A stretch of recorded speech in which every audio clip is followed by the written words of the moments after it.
Assalamualaikum warahmatullahi wabarakatuh. Saya Sadia Anggriasari dari kelas S1 Akuntansi kelas karyawan.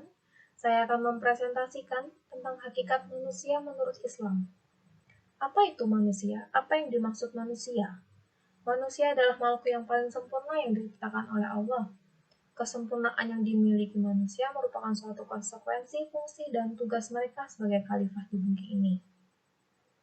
Di dalam kitab suci Al-Quran menegaskan bahwa kualitas dan nilai manusia dengan menggunakan macam-macam istilah yang satu dengan yang lainnya saling berhubungan. Antara lain adalah Al-Insan dari Quran Surat Al-Asr ayat 2 yang berbunyi Innal insana lafi khusr.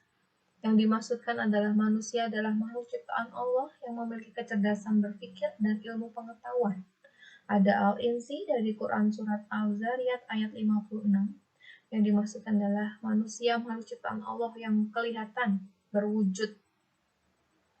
Dan ada Al-Bashar dari Quran Surat Al-Mu'minun ayat 33, yang dimaksudkan adalah manusia mempunyai aktivitas, tidak hanya berdiam diri, juga enggak mati. Ada Al-Nas dari Quran Surat Al-Baqarah ayat 21 yang berisikan sifat manusia yang suka hidup berkelompok.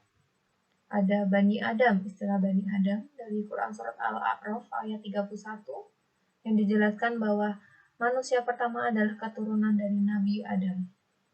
Ada istilah Abdul dari Quran Surat Al-Saba ayat 9 yang dimaksudkan manusia merupakan hamba Allah yang mempunyai kewajiban untuk taat kepada Allah.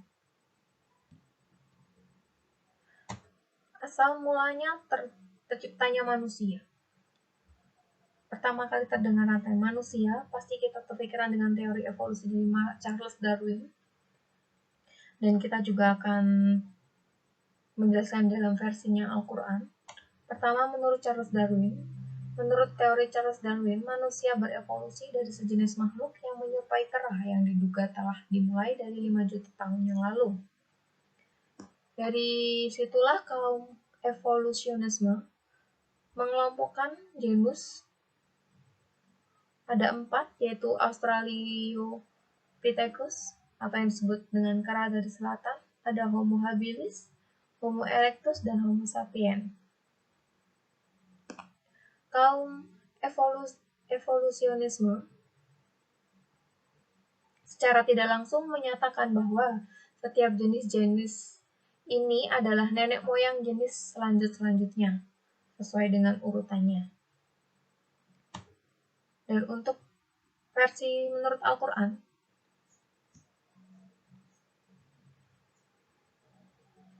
saat Allah menceritakan penciptaan manusia, dan saat itulah Allah mulai bercerita tentang asal-usul manusia. Oleh sebab itu, malaikat Jibril sangat khawatir karena takut manusia akan berbuat kerusakan di muka bumi ini.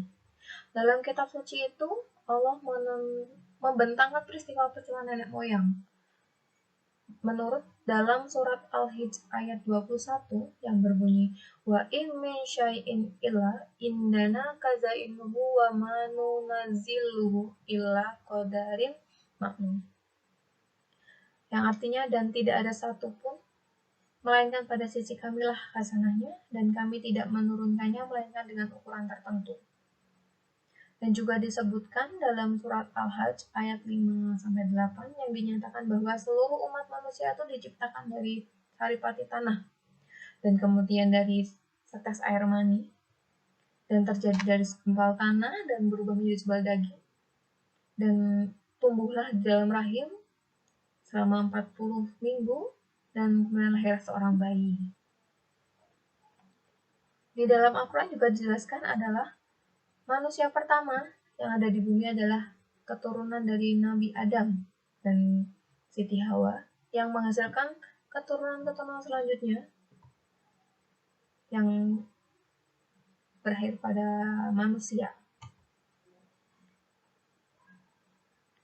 Tidak hanya diciptakan, manusia juga mempunyai tugas dan tanggung jawab, yaitu sebagai hamba Allah.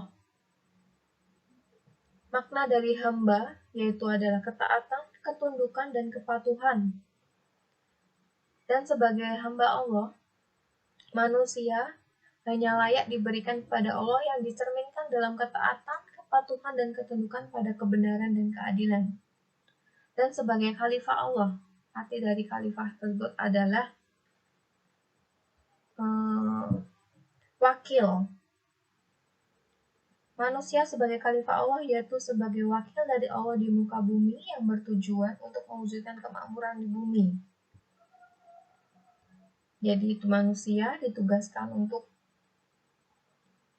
menjadi wakil dari Allah untuk menjaga kesejahteraan di bumi dan juga patuh dan tunduk dalam keadilan dan kebenaran. Hakikat manusia. Hakikat manusia merupakan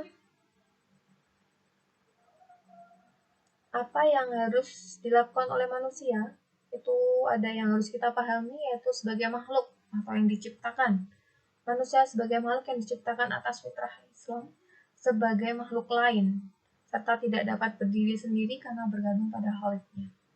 Yang kedua sebagai muharram yang dimuliakan. Selain diciptakan, juga manusia itu juga dimuliakan. Karena dimuliakan yang dari tanah liat atau air mani, akan tetapi Allah menghendaki manusia sebagai makhluk yang mulia dan dimuliakan dengan ditiupkan ruh sebagai unsur langit, diberi keistimewaan dan ditundukkannya alam untuknya. Yang ketiga sebagai muhalaf yang dibebani.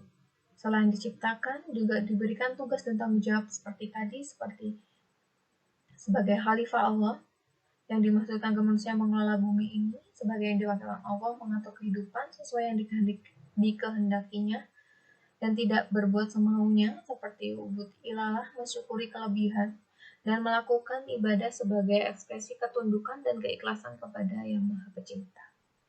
Yang keempat, sebagai muhayyar, atau bebas memilih.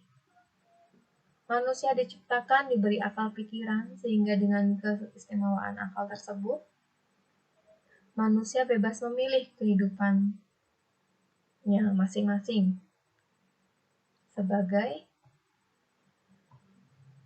hamba Allah. Dan yang terakhir adalah sebagai majzi, mendapat balasan.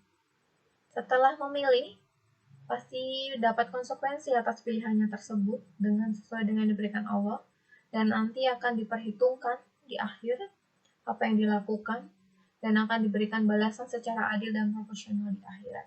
Jika kita melakukan banyak hal positif, hal kebaikan, pasti dapat